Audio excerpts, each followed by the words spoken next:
Bonjour à tous, on commence ce JT avec cette douche froide pour les consommateurs et cette question qui a fait beaucoup réagir cette semaine. Y aura-t-il une prolongation de l'utilisation étendue du ticket resto en supermarché?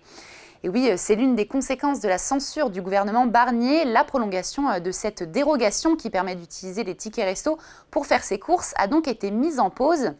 Du coup, mauvaise nouvelle pour 5 millions de salariés français car normalement, à partir du 1er janvier, retour à l'ancien régime avec un montant maximum qui repassera à 19 € par jour.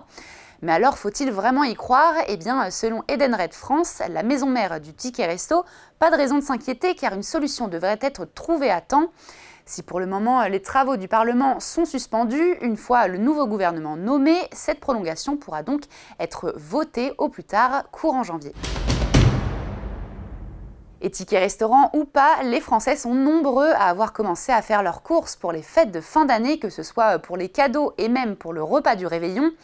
Et oui, en ce moment, les rayons des supermarchés croulent sous les offres spéciales et les produits de fête, mais attention, car certains emballages étincelants cachent en réalité des étiquettes trompeuses et des ingrédients douteux. Mais alors, comment ne pas se faire avoir ?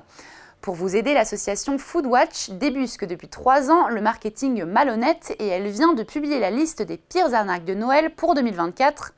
Parmi les principales arnaques, on retrouve par exemple des ingrédients fantômes ou encore des photos trompeuses avec des produits qui ne contiennent en réalité que 0,3% d'un ingrédient ou même des substituts. Attention également aux prix spéciaux des produits installés à l'entrée du magasin. Le même produit est souvent disponible en rayon et il coûtera 2 fois moins cher.